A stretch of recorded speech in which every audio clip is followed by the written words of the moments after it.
శ్రీరెడ్డి గారు వచ్చి ఈవేళ చాలా అసలు పత్తి పరమాణం వండేసినట్టు చాలా అసలు అసలు మన శ్రీరెడ్డినే అనుకున్నాను నేను. అరే రే నోరు ఇప్పితే 10 మాటల్లో 9 మాటలు గలగల బూతులు మాట్లాడే మన శ్రీరెడ్డి ఎంత మంచిది అయిపోయిందా? చంద్రబాబు నాయుడు గారు ఈ మనిషిని ఇంత బాగా మార్చారా? జనజన శ్రీమంతులు కలిపారా? పవన్ కళ్యాణ్ గారు దీన్ని ఇలా కంట్రోల్ చేశారా? ఇవన్నీ చాలా ఆనందం అనిపించిందండి నాకు. ఎందుకంటే ఎవడన్నాడు పాడైపోయాడు సడన్ గా మంచోడు అయిపోయాడు అనుకోండి, దానికి కారణమైన వాళ్ళు అప్రిషియేట్ చేయాలి కదా మనం. శ్రీరెడ్డి గారు ఏం మాట్లాడారు ఒకసారి చూస్తానండి. ఎక్కడమ్మా శ్రీరెడ్డి? ఒకసారి అసలు ఆ మాటలకు తేడా చూద్దరిగాను మీరు గతానికి ఇప్పటికి. అరే చంబాగా నీకు ఎన్ని కోట్లు ఉంటాయి, రేపు మాపో చేస్తావు. రేపు ఎలక్షన్స్ అయిపోతే ఇంకొక 5 సంవత్సరాల్లో నీ అడ్రస్ ఏంటో ఎవరికి తెలియదు. నువ్వు ఎక్కడికి పోతావో, నరకానికే పోతావో, స్వర్గానికే పోతావో, కుంభిపాకంలో ఉంటావో, లేకపోతే ఏమేం పెట్టించుకుంటా ఉంటావో, నువ్వు చేసిన పాపాలకి ఎవరికి తెలియదు. అయినా కానీ ఇంకా సంపాదించేయాలి. ఎందుకు? ఆ పప్పుగాడిగా, ఆ పప్పుగాడికి ఇచ్చి ఏం చేస్తావు నాకు అర్థం కాదు. రేపు పొద్దున పప్పుగాడి ఎలాగూ టీడీపీని హ్యాండ్ ఓవర్ చేసుకోలేడు. జూనియర్ ఎన్టీఆర్ వస్తాడు. జూనియర్ ఎన్టీఆర్ వచ్చి టీడీపీని హ్యాండ్ ఓవర్ చేసుకుంటాడు. రా పిచ్చినా కొడక, నువ్వు సంపాదించి ఏం చేసుకుంటావు? ఇదో ఇలా కేసుల మీద వేసుకుని లాస్ట్ లో కుయ్యో మర్రో దేవుడో అంట ఏడ్చుకుంటా సస్తావు అంతే. బోగస్ సబ్ కాంట్రాక్ట్ సంస్థల ద్వారా వినండి ఒకసారి ఇప్పుడు మాటలు వినండి. ఇప్పుడు ఎలా పతివ్రత అయిపోయింది ఇప్పుడు చూపిస్తాను. పతివ్రత అంటే వేరే మీనింగ్ లో అన్నదండి, నేను జస్ట్ రాజకీయంగా అంతే. పవన్ కళ్యాణ్ అయినా, చంద్రబాబు అయినా, లేకపోతే ఇంక ఏ పార్టీలైనా మీ ముట్లు కాపాడుకోవడానికి మాత్రం జెట్లెస్ సెక్యూరిటీ వాళ్ళు మొత్తం చుట్టూ అమ్మో ఒక గ్యాప్ కూడా ఒక్క గులకరాయి కూడా తగలదమ్మా నా ముడికి అంటారు మీరు. ఆ పవన్ కళ్యాణ్ బుద్ధి లేదు. ఆ పవన్ కళ్యాణ్ తిరిగి సుల్లిగ్గా ఇంత ఉంటారు వీళ్ళు నా కొడుకులు. మా పవన్ కళ్యాణ్ అరేసారు తొడలు కట్టేసుకుంటారు, వీళ్ళు గుడ్డలు బాధేసుకుంటారు, గొత్తాలు ఆర్డర్ తీసేసుకుని రోడ్ల మీద పడిపోతారు పెచ్చ నా కొడుకులని. చంద్రబాబు రేపో మాపే నువ్వు చేస్తావు కదా, నీకు బొంద పెడతారు కదా, అప్పుడు దాకా ఆగలేకపోతున్నావు. నువ్వు సత్యాలో ఎంతమంది ప్రాణాలు పంపించేయాల నువ్వు? పాపాత్ముడే, నీకు మాత్రం ఇంత ఆయుషిస్తున్నాడు కదరా దేవుడు. నీలాంటి వాళ్ళు బతికే ఉపయోగం లేదు. చంద్రబాబు నాయుడు గారి గురించి అండి, 14.5 సంవత్సరాలు ముఖ్యమంత్రి అయినా 40 సంవత్సరాల రాజకీయ చరిత్ర, చాలా పెద్ద రాజకీయ నాయకులు చూసుకుని వచ్చాడు. ఆంధ్ర రాష్ట్రాన్ని, హైదరాబాద్ లాంటి నగరాన్ని ప్రపంచ స్థాయి నగరంగా తీర్చిదిద్దారు. ఐటీ సెక్టార్లో ఈ రోజున ఏపీలో అంటే తెలుగోళ్ళు అమెరికాలో మెజారిటీ శాతం ఉన్నారు అంటే దానికి కేవలం చంద్రబాబు నాయుడు గారి దయ వల్ల. అలాంటి పెద్ద ఆయన్ని ఇది రాజకీయం అంటారు దాన్ని? అలా తిట్టడం, జగన్మోహన్ రెడ్డి అలా తిట్టించడం దాన్ని రాజకీయం అంటారా? వీళ్ళని కాపాడడానికి ఇప్పుడు జగన్ ఎవరైతే పోలీసులు వాళ్ళ మీద కేసు పెడతారో ఎక్కడున్నా సరే ఇడ్చుకొచ్చేస్తానండి బెదిరిస్తుంటే చాలా కంట్రోల్ చేసుకోవాల్సి వస్తుందండి. చాలా మాటలు మీకు ఎత్తున్నాను నేను. ఏమండి ఈవేళ ఇప్పుడు అలా మాట్లాడిన అదే శ్రీరెడ్డి ఇప్పుడు దాకా ఏ భాష మాట్లాడింది అన్నారు, ఇంకా అంతకన్నా దారుణమైన మాటలు కచ్చ వేసి ఇలాగా కచ్చ వేసేసి రెచ్చిపోయి ఇంక ఏం మాట మాట్లాడుతుందో తెలీదు. బూతులు మగోళ్ళు కూడా మాట్లాడరు బూతులు. అలాంటి బూతులు మాట్లాడింది. అలాంటి బూతులు మాట్లాడినా ఈవిడ కోసం జగన్మోహన్ రెడ్డి వస్తాడు. ఇప్పుడు వాళ్ళందరినీ కేసులు పెడుతున్నారండి. జమిలీ అని అంటున్నారు. అధికారం కూడా తొందరగా కూడా పోవచ్చు, లేకపోయినా ఉండేది 4 ఏళ్లే. దాని తర్వాత మళ్ళీ మా ప్రభుత్వం వస్తుంది. మీరు చేసిన ఇల్లీగల్ యాక్టివిటీస్ ని దగ్గరుండి బయటకు తీస్తాం. ఏదో రిటైర్డ్ అయిపోయి వెళ్ళిపోతారు అనుకుంటున్నారేమో, రిటైర్డ్ అయిపోయినా పిలిపిస్తాం. లేకపోతే తిరుపతిలో ఆయన సుబ్బరాయుడు ఉన్నాడు, చంద్రబాబు నాయుడు తెలంగాణ నుంచి తెచ్చుకున్నాడు డిప్యుటేషన్ మీద. ఆయన ఏదో డెప్యుటేషన్ మన తెలంగాణ వెళ్ళిపోతాను అనుకుంటున్నాడేమో, తెలంగాణ నుంచి కూడా పిలిపిస్తాం. 7 సముద్రాల అవతలున్నా కూడా పిలిపిస్తాం. ప్రతి పోలీస్ ఆఫీసర్కి చెప్తా ఉన్నాం, చూస్తూ ఊరుకోం. చట్టం దగ్గర దోషులుగా నిలబెడతాం. తీసినటువన్నీ బయటకు తీస్తాం.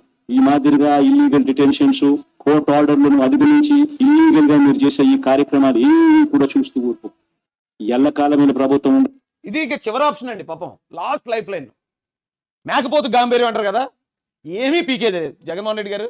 మీరు ఈ 4 సంవత్సరాల్లో ఎవడెవడైతే తప్పులు మాట్లాడండి మీ కళ్ళల్లో ఆనందం కోసం లేకపోతే మీరు చెప్పారనో, ఎవరెవరైతే ఆడవాళ్ళని అవమానపరిచారో అలాంటి ప్రతి ఒక్క నా కొడుకు 7 వసలు ఎక్కడెత్తారు వెళ్ళి. మీరు అసలు కదిపేది కూడా ఏమీ లేదు.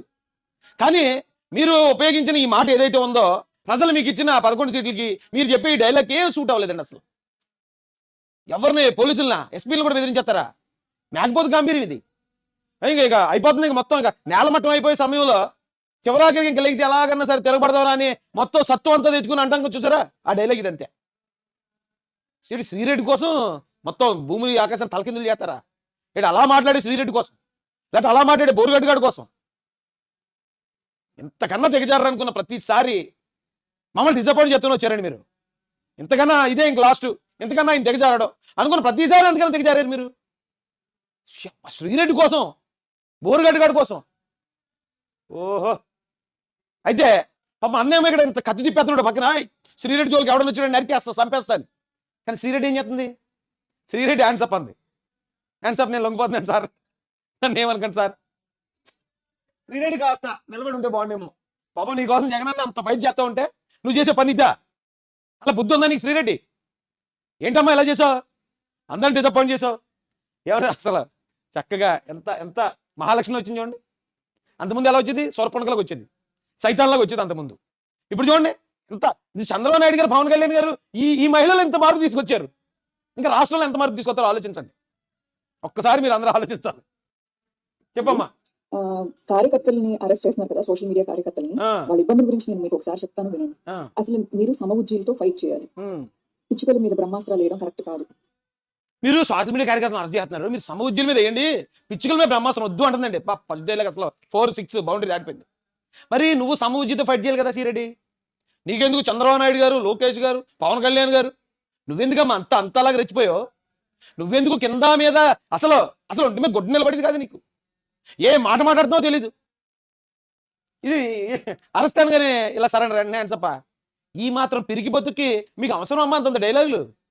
పెద్ద పెద్దోళ్ళు పట్టుకుని ఆ వయసు కన్నా గౌరవం అవ్వకుండా చంద్రబాబు నాయుడు గారి గురించి నువ్వు మాట్లాడిన మాటలు వింటా ఉంటే నాలాంటోడే నేను చంపేసి 100 అడుగులు లోతు కప్పెడేసి భోజనం లేటెత్తాడు నీ మాటలకి. ఇప్పుడు అయినా చట్టపరంగా చర్యలు తీసుకుంటూ ఉంటే అరే అరే అరే ఎంత మార్పు వచ్చింది మా శ్రీరెడ్డిలో. ఇలాంటి వాళ్ళందరూ మారాలండి. ఇది రాజకీయం కాదు, ఇది ఎదుటోళ్ళని కించపరిచేయటం, మాటలతో తిట్టేయటం, ఆడవాళ్ళని అవమానపరిచేయటం అది రాజకీయం అనరండి, రాజకీయ వ్యభిచారం అంటారు. అలా రాజకీయ వ్యభిచారం చేసి ఉన్న వైసీపీలో ఉన్న ప్రతి ఒక్క అడ్డమైన ఏదైనా తీసుకెళ్ళి లోపల తోసేయడమే. ఏం ఆలోచించకూడదండి, వీళ్ళ మీద జాలి పడకూడదు. అలా తిట్టుకుంటూ పోతే, అలా అరెస్టులు చేసుకుంటూ పోతే, శరణు అన్న వాళ్ళని కూడా వాళ్ళని వదిలిపెట్టుకోకుండా వాళ్ళ మీద మీరు అస్త్రాలు వేయడం కరెక్ట్ కాదు. విజయం చెప్పారు కదా, ఏమైనా ఉంటే నా కొడుకుతో ఫైట్ చేయండి మీరు అని చెప్పి. అలాగా మీకు ఏమైనా ఫైట్ చేయాలి అని అనుకుంటే హీరోతో ఫైట్ చేయాలి. చిన్న చిన్న సైడ్ ఆర్టిస్టులతో మీరు ఫైట్ చేయడం వల్ల. ఎవరమ్మా హీరో? ఎవరు? కొంపది జగన్ గారు ఏంటి హీరో? మరి హీరోయిన్ ఎవరు? ఆయన హీరో అయితే హీరోయిన్ ఎవరమ్మా? ఎందుకు తెలియదు ఇప్పుడు కూడా ఈ టైంలో ఈ కామెడీలు అవసరమా? జగన్మోహన్ రెడ్డి హీరో? ఎందులో హీరో? తల్లి చెల్లి గెట్టేసిన దాంట్లో హీరో? సొంత బాబాయిని లేపేసిన సపోర్ట్ చేసిన దాంట్లో హీరో? అతన్ని నమ్మి ఓట్లు వేసిన మాలాంటి వాళ్ళం ఎస్సీలో ఎక్కువ మందిని చంపించేసిన దాంట్లో హీరో? లేకపోతే లక్షల కోట్లు దోచుకున్న దాంట్లో హీరో? ఏ సినిమాలో హీరో ఉన్నాడు అలాగా? ఆయన హీరో ఎందుకు లేక ఏదో మాటలు వచ్చేస్తున్నాయి. ఏ ప్రయోజనం ఉండదు. వాళ్ళు అమెరికా నుంచో లేకపోతే లండన్ నుంచో ఇంకా కొంతమంది కార్యకర్తలు పుట్టుకొస్తారు. వాళ్ళని ఏమైనా చేయగలుగుతారా? చేయలేరు కదా. ఇప్పుడు లోకల్ గా ఉన్నారు కాబట్టి వాళ్ళని పట్టుకుని కొలబొడుస్తున్నారు. అసలు కార్యకర్త పరిస్థితి ఎలా ఉంటుందండి?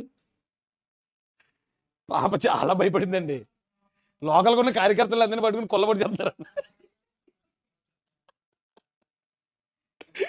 ఈ భయం ఆ నోటి దోల మాటలు మాట్లాడేటప్పుడు ఉండొచ్చు కదమ్మా. ఎందుకంటే ఇక్కడ టీడీపీ జనసేన కార్యకర్తలు ఫైట్ చేసాం జగన్ మీద, కానీ మేము ఈ స్థాయిలో మాట్లాడలేదు. ఆ స్థాయి బూతులు ఎవ్వరు ఎప్పుడూ తిట్టలేదు. రాజకీయం అంటే రాజకీయం, పాలసీ అంటే పాలసీ, అంతే తప్ప నోరుంది కదా అని వేసుకుని పడిపోయి అధికారం ఉంది కదా మా దగ్గరికి ఎవరు వస్తారులే, మా జగన్ ఎలాగా మా అందరికీ సపోర్ట్ ఉన్నాడు, ఎవరినన్నా మేము తిట్టేస్తామంటే ప్రతి కుక్కకి ఒక రోజు వస్తుంది. ఈ రోజు నీకు వచ్చింది అమ్మా.